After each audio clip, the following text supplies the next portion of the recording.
السلام علیکم جی، میں ہوں طاہر سرور میر اور آپ دیکھ رہے ہیں میر ٹاکیز۔ آج اس ویڈیو پہ بات کرنی ہے king of pop Michael Jackson کی 11ویں برسی ہے۔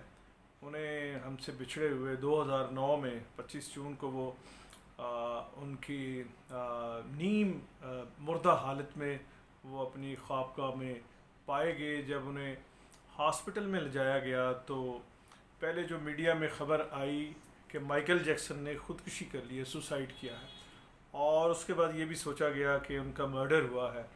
لیکن جب تفصیلی ڈیٹیل پوسٹ مارٹم رپورٹ آئی تو اناؤنس کیا گیا کہ مائیکل جیکسن انزائٹی کے، ڈپریشن کے اور دوسرے جو ذہنی ان کی تکالیف تھیں ان سے وہ ہیوی ڈوز لے رہے تھے، اور وہ جس پہ وہ سروائیو نہیں کر سکے اور دنیا سے وہ چل بسے۔ آج ابھی پچھلے دنوں سوشانت سنگھ راجپوت کا سوسائڈ بھی اسی طرح کہا۔ یہ آرٹسٹوں میں اور سٹارز میں ایک بیماری اور ڈپریشن جو ہے، اس سے پہلے مائیکل جیکسن سے پہلے ایلوس پریسلے جو ان کے آئیڈیل بھی تھے اور بعد میں فادر ان لا بھی بنے، وہ بھی ان کا بھی جو دنیا سے جانا تھا وہ ڈرگز وہ یوز کرتے تھے۔ یہ دنیا جو ہے یہ الگ دنیا ہوتی ہے، اس کو میں اور آپ بالکل نہ فیل کر سکتے ہیں۔ آپ دیکھیے کہ مائیکل جیکسن جب اپنی زندگی میں پرفارم کرتے تھے تو ہزاروں لوگ، ہزاروں لڑکیاں، ہزاروں لڑکے ان کی ایک جھلک دیکھ کر کئی تو برداشت بھی نہیں کر پاتے تھے اور بے ہوش ہو جاتے تھے۔ جہاں مائیکل جیکسن کنسرٹ کرتے تھے، کانسرٹ جماتے تھے، پرفارم کرتے تھے، وہاں ایک پورا ایک ہاسپٹل جو ہے وہ موبائل ہاسپٹل وہاں لگایا جاتا تھا، انسٹال کیا جاتا تھا کہ لوگ مائیکل جیکسن کو دیکھ کے برداشت نہیں کر پاتے تھے۔ 96 میں مجھے اتفاق ہوا، مائیکل جیکسن ناروے اوسلو میں ان کا ایک کانسرٹ تھا، تو وہاں ایک دن وہ پہلے پریس کانفرنس کر رہے تھے، وہاں میرے دوست تھے، وہ مجھے وہاں آرٹسٹ تھے، وہاں مجھے لے گئے۔ میں نے مائیکل جیکسن کو دیکھا ہے قریب سے اور میڈیا کو انہیں سوال جواب کرتے بھی دیکھا ہے۔ تو ان دنوں میں ہمارے شیخ رشید ہوا کرتے تھے نواز شریف کے پرائم منسٹر، جب پرائم منسٹر نواز شریف تھے تو شیخ رشید ان کے اطلاعات و نشریات کے منسٹر تھے، تو انہوں نے ایک افواہ اڑائی تھی کہ مائیکل جیکسن یہاں آنے والے ہیں۔ تو میں نے مائیکل جیکسن سے سوال کیا کہ آپ پاکستان وزٹ کرو گے، تو وہ ہنس دیے اور انہوں نے اتنا ہی ابھی کہا تھا کہ پاکستانی بلائیں گے تو میں کیوں نہیں آؤں گا۔ تو وہاں جو ہے رش کیا دوسرے جرنلسٹوں نے اور وہ میرے سوال کا زیادہ جواب نہیں دے سکے۔ یہ میں اس وقت روزنامہ جنگ میں کلچرل رپورٹر تھا، اور یہ رپورٹ بھی ہوا ہے، پرنٹ بھی ہوا ہے مائیکل جیکسن سے یہ چھوٹی سی کانورسیشن۔ تو مائیکل جیکسن کا اس پچھلے ملینیم میں، شاید اگلے ملینیم تو اب مائیکل جیکسن کوئی آرٹسٹ ڈیولپ ایمرج نہیں کر سکے گا کیونکہ دنیا بدل چکی ہے۔ مائیکل جیکسن جو ایمرج کیا ہے اصلی Michael Jackson, star Michael Jackson, وہ تو 1982 میں ان کی تھرلر البم تھی، اور اس سے پہلے مائیکل جیکسن جب بلیک تھے، انہوں نے اپنا رنگ روپ نہیں بدلا تھا، بچے تھے، تو ان کا آف دی وال ان کا البم تھا جو وہ بھی 20 ملین سے زیادہ سیل اس کی ہوئی تھی اور ایک ریکارڈ بنا تھا۔ اس کے بعد تھرلر جو ہے 1982 میں پھر مائیکل جیکسن جو ہے ناقابل تسخیر ہو گئے اور پیچھے مڑ کے انہوں نے نہیں دیکھا۔ مائیکل جیکسن واحد امریکہ کی ہسٹری کے ایسے پاپ سٹار ہیں جنہیں 3 دفعہ اسٹیٹ گیسٹ کے طور پہ وائٹ ہاؤس میں بلایا گیا۔ 1900 یہاں میں نے نوٹ کیا ہے 1984 میں صدر رونالڈ ریگن نے انہیں بلایا اور انسانیت کے لیے جو خدمات ہیں مائیکل جیکسن کی رہی ہیں ان کے لیے انہیں ایوارڈ سے نوازا گیا۔ پھر 1990 میں جارج ڈبلیو سینئر بش نے انہیں وائٹ ہاؤس میں دعوت دی، بلایا اور آرٹ آف دی لینڈ انہیں ایوارڈ دیا. پھر 92 میں پوائنٹ آف لائٹ امبیسڈر کا مائیکل جیکسن کو ایوارڈ دیا گیا. مائیکل جیکسن واحد ایسے آرٹسٹ ہیں جنہیں 37 گریمی ایوارڈ ملے ہیں، جو بہت کم آرٹسٹوں کے پاس ہیں. دیکھیں آرٹسٹ تو امریکہ میں یا ہالی ووڈ میں ویسٹ میں اور بھی ہوئے ہیں اور انہوں نے بہت سیل بھی کیا ہے، جیسے پال میکارٹنی ہے اور جیسے فل کولنز ہے. یہ دونوں آرٹسٹ ایسے ہیں جنہوں نے مائیکل جیکسن جتنا ہی بزنس ریکارڈنگز کمپنی کو بنا کے دیا، لیکن میں اور آپ یا یہاں ہمارے سب کانٹیننٹ میں بہت کم لوگ ہیں جو ان کو میکارٹنی کو جانتے ہیں یا جو فل کولنز کو جانتے ہیں. اس کی وجہ کیا ہے؟ اس کی وجہ جو خواتین و حضرات مجھے سمجھ آتی ہے کہ مائیکل جیکسن کا ایک ویژول تھا، ان کا ایک روپ تھا، ایک سمیع روپ تھا، ایک ان کا بصری روپ تھا. مائیکل جیکسن نظر آتے تھے، ان کا ایک گیٹ اپ ہوتا تھا، جیسے وہ ہیٹ پہنتے تھے، جیسے وہ گلاسز پہنتے تھے. ان کا مائیکل جیکسن کا دنیا میں سب سے زیادہ مائیکل جیکسن کاپی کیے جانے والی سیلیبریٹی ہیں.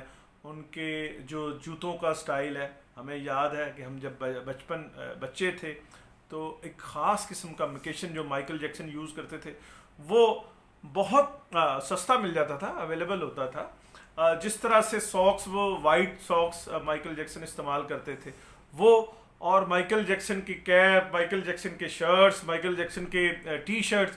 تو اس طرح سے جس طرح سے مائیکل جیکسن نے اپنے وقت میں اپنے دور میں دنیا کو اور خاص طور پہ ینگسٹر کو متاثر کیا، اور کسی کے حصے میں اس طرح سے یہ نہیں آیا. مائیکل جیکسن سے پہلے ان کے آئیڈیل تھے ایلوس پریسلے کا بھی اپنے دور میں مائیکل جیکسن کی طرح ہی ایک فیم تھا اور لوگ ان سے پیار کرتے تھے، محبت کرتے تھے. مائیکل جیکسن کے بھی آئیڈیل تھے، اور جب اس کی ایک وجہ یہ بھی مائیکل جیکسن کے پیار کی اور محبت کی ایک وجہ یہ بھی بنی کہ جب وہ ینگ ہوئے اور انہوں نے شادی کرنے کی ایج ہوئی تو انہوں نے ایلوس پریسلے کی بیٹی سے شادی کی، اور ان کی اب بیٹی بھی ہے پیرس جیکسن، جن کی ان کے فادر کے ڈیتھ اینیورسری پہ ہی ان کا میوزک البم ریلیز ہو رہا ہے اور دنیا انہیں بہت جو ہے وہ وش کر رہی ہے. تو میں یہ عرض کر رہا تھا کہ مائیکل جیکسن ایک واحد آرٹسٹ ہے جن کے 5 البم، ویسے تو ان کے زندگی میں، ان کے کیریئر میں 10 البم تھے، ان کے 5 البم ایسے ہیں جنہوں نے ریکارڈ سیلز کیا ہے. اس میں ڈینجرس ہے، اس میں بیڈ ہے، اس میں تھرلر ہے، اور 2 دوسرے. مائیکل جیکسن نے دنیا کے آرٹسٹوں کو بتایا کہ ان کا ایکس فیکٹر کیا ہوتا ہے، سٹائل کیا ہوتا ہے، کس طرح سے انہیں کرنا چاہیے. اور خاص طور پہ جب مائیکل جیکسن ایمرج کیے تو دنیا میں ویڈیو ٹیکنیک، ویڈیو سے آڈیو اور ویڈیو سے پروموشن کرنے کا جو ٹرینڈ ہے وہ پہلے بھی تھا، لیکن مائیکل جیکسن نے اس کو بام عروج تک پہنچایا. مائیکل جیکسن کی بہت اعلیٰ ویڈیوز آتی رہی ہیں. ایک ویڈیو سکریم جس میں ان کی بہن جینٹ جیکسن نے بھی ان کے ساتھ کام کیا تھا، اور اس کی خواتین و حضرات جو اس کا بجٹ تھا 1 ارب 17 کروڑ 60 لاکھ روپے. یعنی یہ کوئی وہ نہیں ہے، کوئی فراڈ پاکستان میں نہیں ہوا، یہ مائیکل جیکسن کی ایک ویڈیو کا بجٹ ہے. اسی طرح ان کی جو دوسری ویڈیوز بھی تھیں، ایک برازیل میں انہوں نے ویڈیو بنائی تھی جس میں کہتے تھے کہ دے ڈونٹ کیئر اباؤٹ اس، وہ بھی بہت اعلیٰ ان کی ویڈیو رہی تھی. اور بہت سارے، اب دیکھیے کہ مائیکل جیکسن جیسا جو انہوں نے باکس آفس پہ ریکارڈز قائم کیے، شاید اس سے زیادہ بھی ریکارڈز قائم ہوئے. اب ایک آرٹسٹ ہے لوئس فونسی، ان کا ایک گیت ڈیسپوسیٹو یوٹیوب پر 6.8 بلینز لوگوں نے دیکھا ہے، جو شاید اب تک کی دنیا کا ایک ریکارڈ ہے.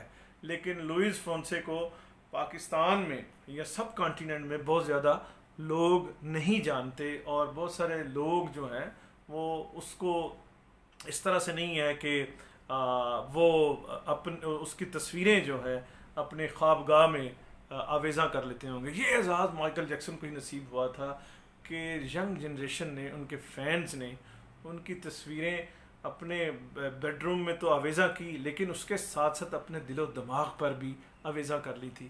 مائیکل جیکسن کے پر بہت بولا جا سکتا ہے، پہروں بولا جا سکتا ہے، گھنٹوں بولا جا سکتا ہے، بہت دن تک بولا جاتا ہے، کہ کتابیں لکھی جا سکتی ہیں. لیکن یہ ہے کہ یوٹیوب میں کا جو میڈیم ہے اس میں 10 منٹ سے زیادہ ویڈیو ہو جائے تو وہ پھر ڈریگ ہو جاتی ہے. لیکن میں یہ بھی کہنا چاہوں گا کہ مائیکل جیکسن نے جہاں اتنی شہرت، اتنا پیسہ، اتنی دولت حاصل کی تھی، وہاں وہ بہت ساری بیماریاں، اور خاص طور پہ ذہنی بیماریاں، انزائٹی کا وہ شکار تھے آخری ایج میں. اور ایک بیماری ہوتی ہے انسومنیا، جس میں نیند نہیں آتی اور ڈراؤنے خواب آتے ہیں. اسی طرح ان کا ایک مائیکل جیکسن کی پرابلم تھی پیرانویا. پیرانویا میں بھی جو ہے الوژن، اس کے پیشنٹ کو الوژن نظر آتا ہے ارد گرد. یہ تو مائیکل جیکسن بہرحال یہ دنیا سے گئے تو وہ ذہنی بیماریوں کی وجہ سے اور انزائٹی کی وجہ سے اور ڈپریشن کی وجہ سے. لیکن مائیکل جیکسن نے خود شاید وہ ڈپریشن میں رہے اور بیمار بھی ہوئے، لیکن انہوں نے، مائیکل جیکسن نے ان گنت لوگوں کو انٹرٹین کیا، ان گنت لوگوں کو خوشیاں دی. اور مائیکل جیکسن جو ہے وہ جدید دنیا میں جب تک میری ایج کے لوگ ہیں شاید ہمیشہ رہیں، لیکن مجھے یہ تو پکا پتہ ہے کہ میری ایج کے لوگ جب تک ہیں، مائیکل جیکسن کا نام جو ہے وہ انٹرٹینمنٹ میں، شو بز ورلڈ میں زندہ رہے. Thank you.